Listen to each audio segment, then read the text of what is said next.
bienvenue. Donc on est parti sur une nouvelle vidéo, donc les stations de ski. Donc c'est la deuxième vidéo sur les stations de ski. Je rappelle que j'avais fait déjà une première vidéo sur la première partie. Maintenant on continue donc le document. Bien sûr ce document provient encore une fois de la FNAIM. Je mettrai également le lien du site de la FNAIM dans les commentaires. Donc premièrement, c'est la sélection aujourd'hui des communes de stations de ski. En effet, il existe aujourd'hui environ 340 stations de ski actives en France, réparties sur différents massifs. Donc Alpes, Pyrénées, Jura, Vosges, Massif central, évidemment la Corse. Un petit aparté, faites attention au niveau des stations de ski, il y en a qui souffrent énormément et qui risquent de fermer par la suite. A noter aujourd'hui que les plus fréquentées, évidemment, se situent dans les Alpes. Et c'est aussi là où on va voir par la suite que les prix sont les plus importants. Donc voici une petite carte tout simplement qui localise donc les 391 communes de stations notamment de ski. En bleu vous avez donc les communes de stations de ski et après les communes de montagne. Vous pouvez voir aujourd'hui donc c'est les Pyrénées mais en particulier notamment donc c'est vraiment les Alpes. Donc petit descriptif aujourd'hui des communes de stations notamment de ski. On va commencer avec la population. Donc c'est important de déterminer la population aujourd'hui d'un secteur, d'une ville par exemple ou d'une commune avant d'y investir. Premièrement, ce qui semble également logique, c'est les communes stations de ski sont pour la plupart donc peu peuplées. Les 2 tiers des communes de stations de ski ont moins de 1000 habitants. Voilà, les 2 tiers. Donc 2 tiers, on est déjà à moins de 1000 habitants. C'est-à-dire que 68%, on est à moins de 1000 habitants. Et pour avoir plus de 10 000 habitants, ça représente seulement 2%. Il n'y en a que 6 sur les 391. Il y a seulement donc 6 stations de ski sur les 391, ce qui représente 2%. Donc déjà aujourd'hui, les stations de ski, enfin les communes stations de ski, ce sont des zones très peu peuplées. La population donc totale, donc permanente de ces 391 communes justement de ski, de stations de ski, est de 518 000. On va arrondir à 519, en 2019. Soit moins de 1% de la population française. Et si on compare une grande ville, ça fait tout juste, même pas, je peux dire, donc la ville de Lyon.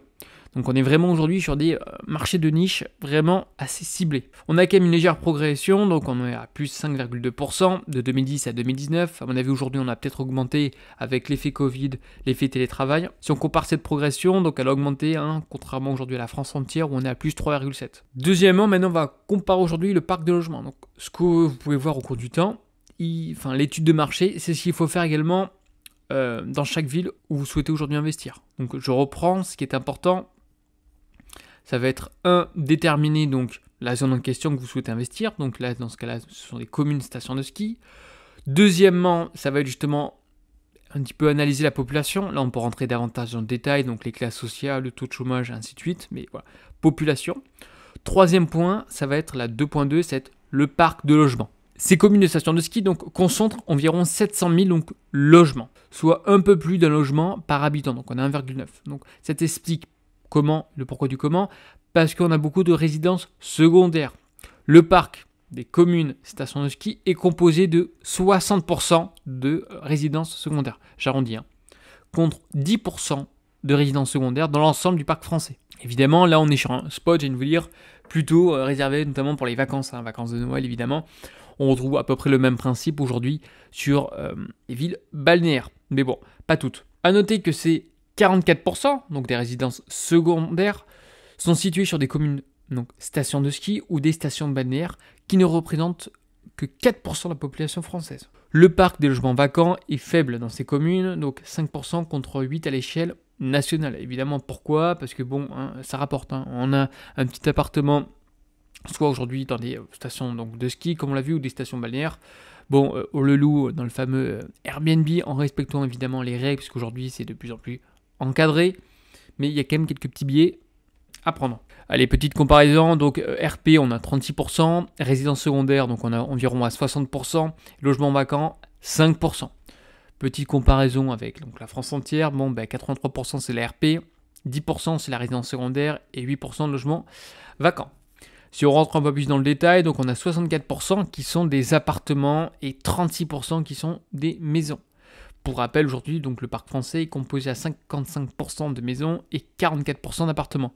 Et au cours du temps, avec les différentes réformes afin de sauver la planète, on va plutôt être dans une augmentation d'appartements et une diminution de maisons. Alors, au niveau des RP, des résidences principales, la proportion de propriétaires est un peu plus importante. Donc on a 62% des ménages qui sont propriétaires de leur RP contre 58% en France. Donc propriétaire 62%, locataire privé, donc on a 23%, HLM on a 10% et logé gratuitement 4%. Et si on fait une petite comparaison avec la France entière, donc on sera à 58%, on serait par la suite à 26% sur les logements privés, HLM 15% et logé gratuitement 2%. Donc c'est bien chaque fois de faire une petite comparaison. Alors la France entière, je viens de vous dire oui et non, si vous faites ça sur une ville, pourquoi pas comparer avec une ville voisine pour voir les avantages et les inconvénients. Alors là c'est la répartition des résidences principales selon la période d'achèvement. Donc on peut constater que majoritairement aujourd'hui, on a des logements qui sont entre les années 60, enfin entre 1971 et 1990. Donc on est à 31%, après de 46 à 70, on est quand même à 20%, et avant 1919, 13%. C'est également ce qui se retrouve aujourd'hui en France entière. Alors maintenant on va parler évidemment donc du fameux petit DPE, qui est important. On en a également parlé dans la première vidéo. Donc, ce qui est important aujourd'hui de regarder, c'est donc les DPE, parce que bon, quoi qu'il arrive aujourd'hui, même s'il y a un décalage, même s'il y a un nouveau DPE, on va devoir passer par une petite rénovation énergétique, quoi qu'il arrive. On peut constater qu'on a majoritairement des logements donc en E, mais une proportion qui est assez significative, notamment en F et en G. Donc, les étiquettes F et G des logements donc, sont beaucoup plus importantes dans les communes donc, de stations de ski avec 38%, ce qui est relativement important. Si on fait une petite comparaison avec les communes métropolitaines, on est à 21%. Pourquoi ? Parce que lorsqu'on va calculer le DPE, je vous avais fait ça dans une ancienne vidéo que je mettrai si vous souhaitez en haut à droite, l'altitude est prise en compte dans le DPE. Donc plus on monte en altitude, plus je viens de vous dire le DPE va être sanctionné. D'autant plus sur des petites surfaces, alors là c'est le combo terrible pour avoir un DPE médiocre. Cela est en lien avec l'impact négatif donc, de l'altitude, voilà, c'était marqué. Des DPE.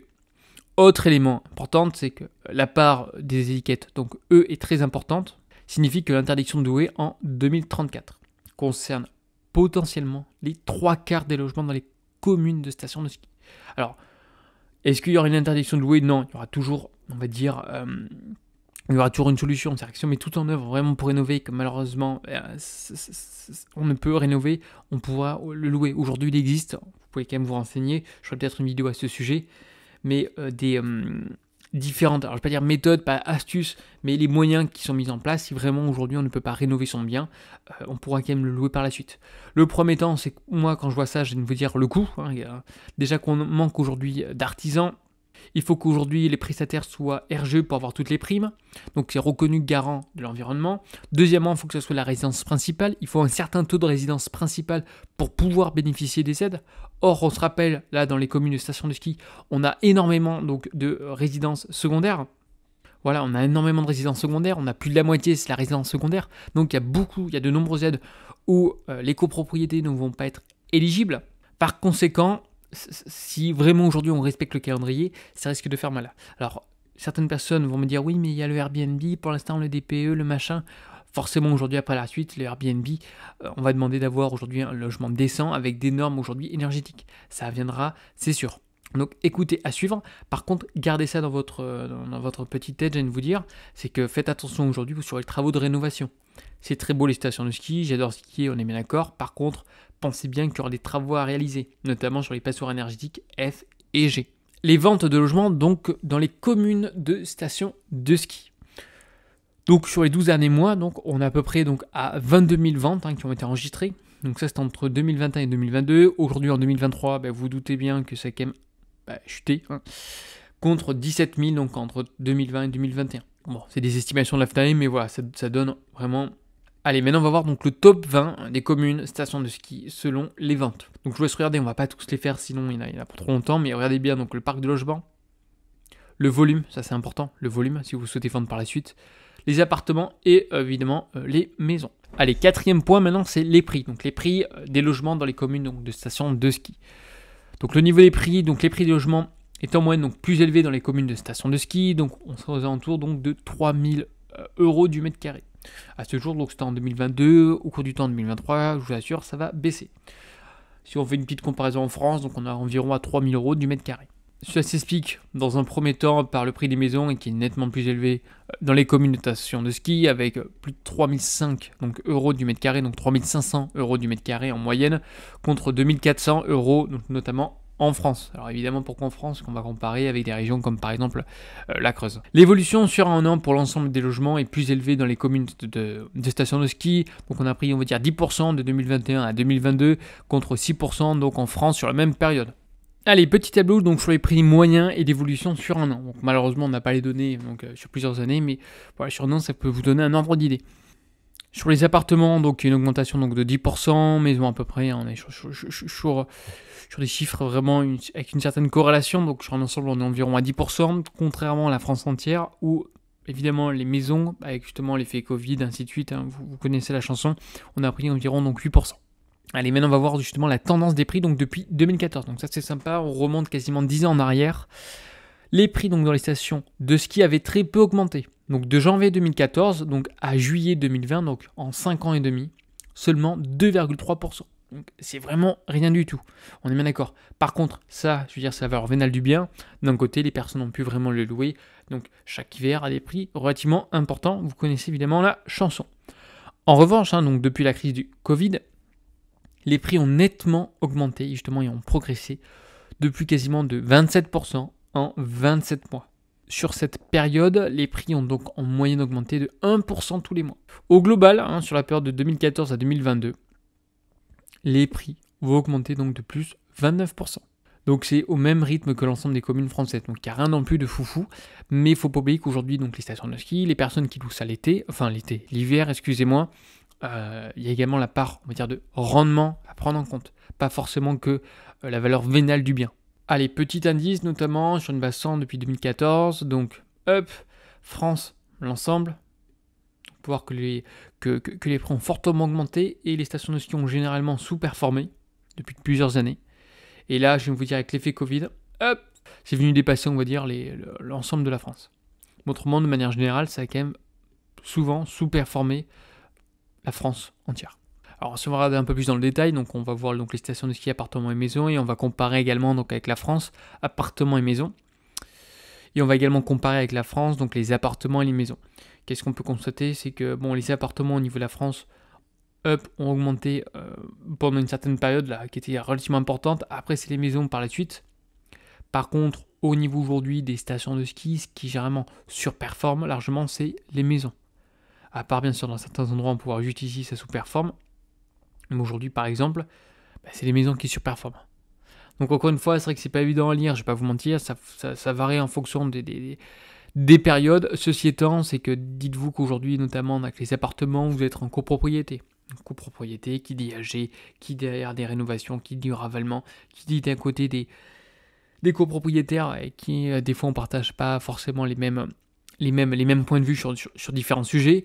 La maison, vous êtes indépendant. C'est quand même aujourd'hui un luxe. N'oubliez pas cette comparaison qui est assez importante. Mais on va voir maintenant le top 20 des communes selon les prix. Donc vous allez voir, ça commence avec Val d'Isère, la commune station de ski, donc la plus chère de France, avec quasiment donc 13 000 euros du mètre carré. On a également donc Courchevel avec quasiment 11 600 euros du mètre carré, ainsi de suite. Et on va terminer justement avec des communes qui sont à 5 000, environ 6 000 euros du mètre carré. Hop, vous pouvez mettre pause, je le mets juste ici, je ne vais pas commenter, il y en a quand même 20. Je vous laisse justement rechercher vos informations complémentaires en fonction des différentes communes. Allez, sur ce, donc la vidéo touche à sa fin, donc n'hésitez pas à liker, à vous abonner. Essayez de comprendre le processus, comme aujourd'hui la FNAIM a traité ces données, c'est intéressant de voir, avoir un point de vue plutôt généraliste, rentrer sur la population, les prix c'est vraiment qu'à la fin, se renseigner par maison, par de RP, par de résidence secondaire, ainsi de suite, les DPE également. Donc essayez d'avoir compris ce petit point de vue lorsque vous voulez justement analyser un marché immobilier, c'est important, c'est la première étape, on est bien d'accord. Si vous avez des questions, surtout n'hésitez pas dans les commentaires, et je vous dis à une prochaine vidéo. Allez, bye bye.